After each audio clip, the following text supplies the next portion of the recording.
Welcome to Criminal Psychology Files, your go-to for deep dives into the darkest corners of true crime and criminal psychology.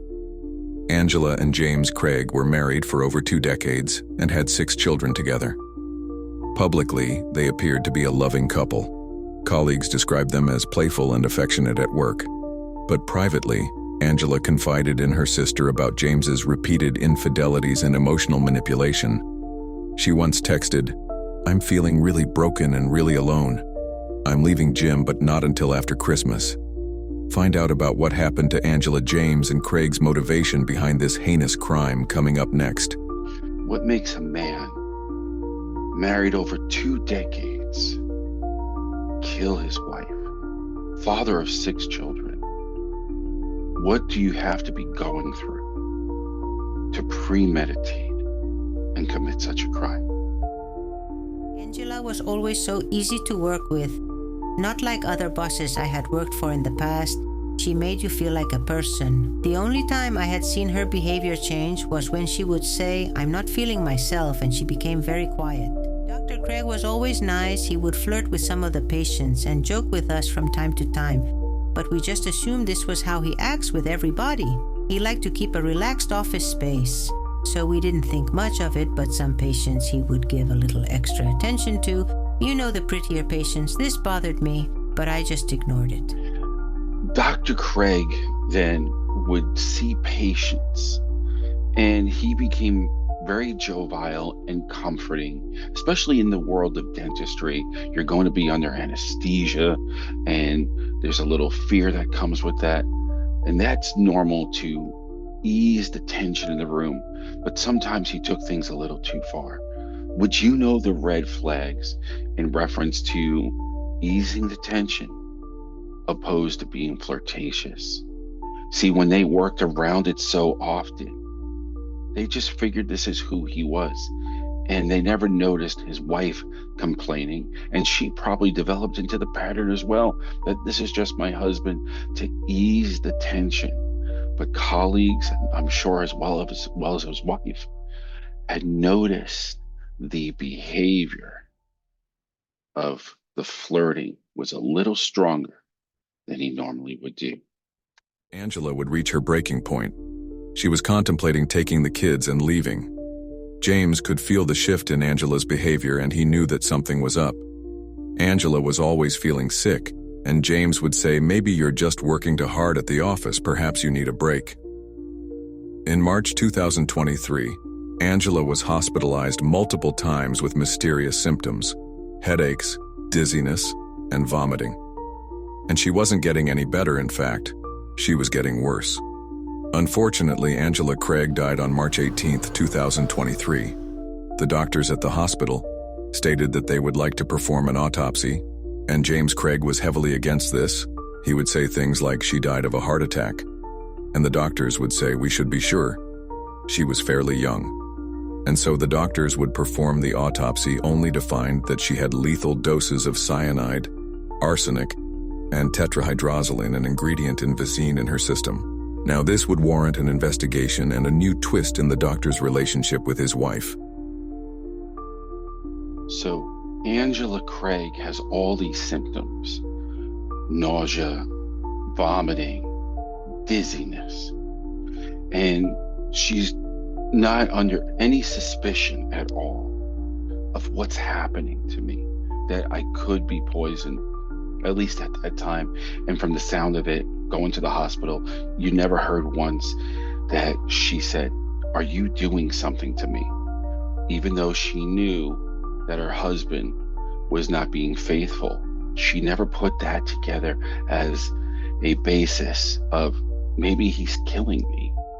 So in my line of work, when people are cheating, when there's infidelity, there's these same red flags. There's flirting, there's not coming home at night, there's being very distant, creating things in communication by putting blame because they'd rather be anywhere but with you. So now she passes away. Drugs are in the system that indicate she was poisoned. And now we're going to find out what he did to her when the police get into this investigation. When the detectives began their investigation, the investigators discovered James Craig had ordered poisons online and conducted searches like "How to Make Murder Look Like a Heart Attack" and "Top 5 Undetectable Poisons." At this point, James realized he is stuck between a rock and a hard place. When questioned, James said, "I don't know why or what happened to Angela." And then he said, Angela was suicidal and had asked him to help her die. But detectives found no evidence to support this. Angela's family and medical staff strongly denied she was suicidal. James then said, "If you think I am lying, ask Angela's sister." She told her sister that she asked me in the past to help her commit suicide. The investigators had questioned, and Angela's sister and she said, "I never heard such a claim from Angela or any of my family when talking to Angela." And she stated that James has a history of manipulation and to point the fingers at others. The truth is, James wanted out. He was constantly caught cheating and he wanted the life of a single man. And now my sister is dead. The police began searching the records of James' phone, computer, and talking to staff and friends of James. Some were cooperative in reference to James' behaviors and who he would be seen outside of the office. One particular case took place when James had gone to a conference, and it was there where he met a woman by the name of Dr. Karen Kane. When looking through James' phone, there was multiple texts. To be exact, there were over 4,000 in a span of 18 days. Dr. Kane would mention that she is just recently divorced, and James said, "I am actually in the process of a divorce and I currently live alone." Upon being told that authorities knew about Dr. Kane, Craig acknowledged the affair, but downplayed its seriousness, saying it was just emotional and not physical, which was false. The police would say, "You told Dr. Kane that you were getting a divorce, and then you told her that your wife all of a sudden became sick. And then you would take pictures of your slowly dying wife, who laid there unconscious, to Dr. Kane. Why would you do that? Was she no longer believing your lies about your marriage, and so you sent photos as a form of proof?" James at this point would request his right to bring in an attorney. So the police are on to James. They just have to connect and bring their clinical psychology files to life by collecting more evidence. They already have people that seen him. They have plenty of text, and they can link poisons as well as emails and books online in reference to how to give someone a heart attack. So all these things are mounting up. But have you ever asked yourself, not in the killing sense, but have you ever asked yourself, how strong is my relationship? Because there's several steps that a person can take in reference to relationship, better communication.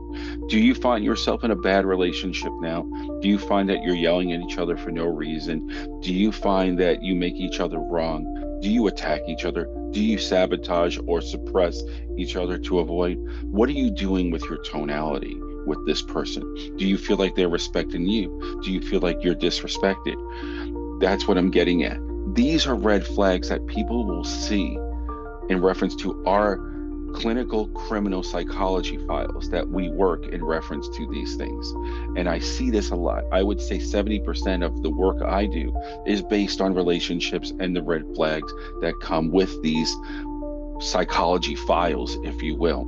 So we're going to connect on now the trial in reference to how this manipulator and his criminal psychology plays a fact to show that he is guilty. James Day in court. Today you will see a man who will manipulate, a man who will communicate adultery and eventually poison and kill his wife. This man is a doctor and a father, but let's not forget what he really is. He is a murderer.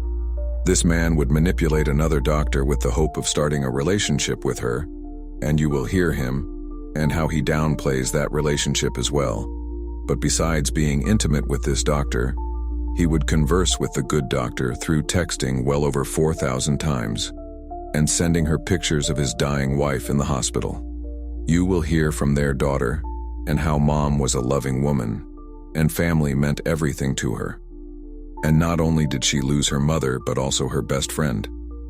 Mom was excited to become a grandmother, and she had no suicidal tendencies whatsoever. The only time I see her upset was in reference to Dad's behavior. Dr. Kane, please tell us about your experience with James. I believed what he said. He seemed very sincere, and after seeing the pictures of his wife in the hospital and how the divorce was going to move forward, because she probably will be passing away soon, it just seemed real and truthful, but I should have seen the red flags. I should have wondered if they were divorcing, then why was he always at the hospital?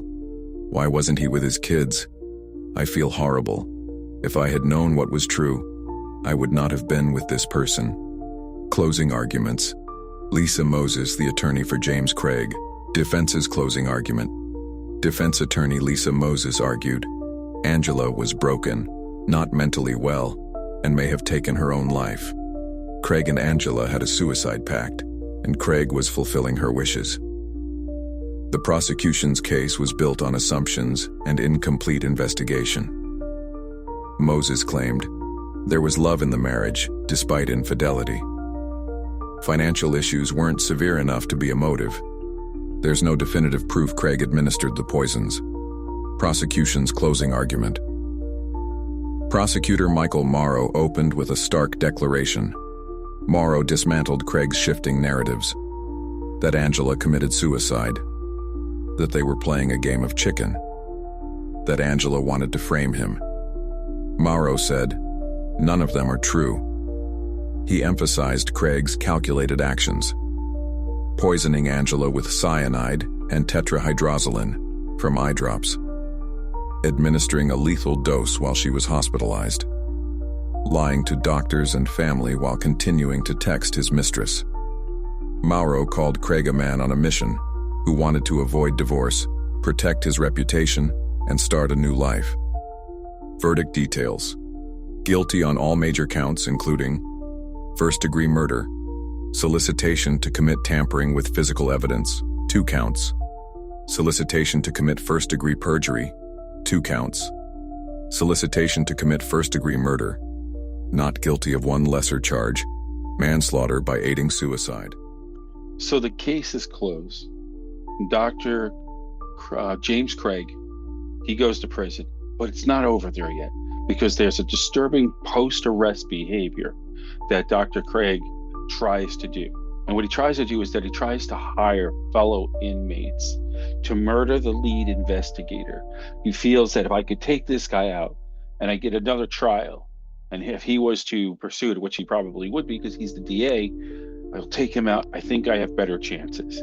And then he speaks to his daughter and says, let's create a deep fake video portraying Angela's suicidal tendencies, as if he was going to get his daughter to be on board with this.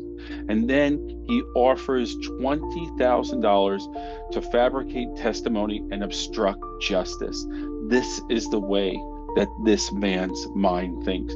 This is why it's not impossible to think how he really thought and really was believing, I can get away with this crime. I can have a double life. I can have a relationship with 2 people, and the only way it backfired is, well, I could use some more money, a life insurance plan, or I don't want the idea of her starting a life and my kids have someone else in their life to take my place. That's the kind of criminal psychology, the narcissistic personal traits that this person had. But it all backfired because the truth shall set you, in his case, not free. And that's the key factor here. But he still managed, even after killing his wife, to take other people. The people that he took are the people that still left here.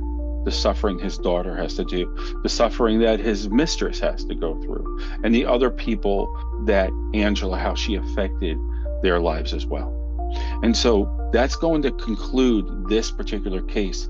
But for you out there who is contemplating on a normal level, contemplating leaving a relationship, particularly a marriage, and you're wondering about, well, I sort of have a prenup, or I have, this amount of funds and I'm going to be okay. think logically. And I mediate with people all the time in reference to divorce.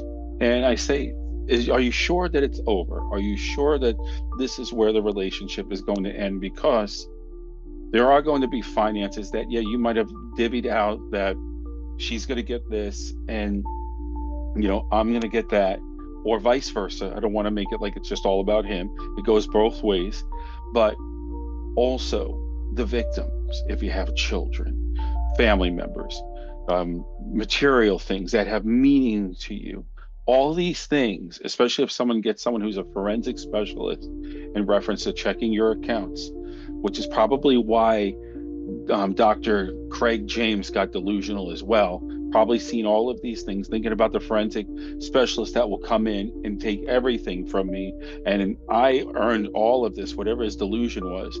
But the bottom line is there is a truth to that. And the truth is that someone of that status, someone's going to come in and they're going to investigate you. And they're going to bring it back to the attorney and say, this is what we found, and this is what their earnings are, and this is what they're worth.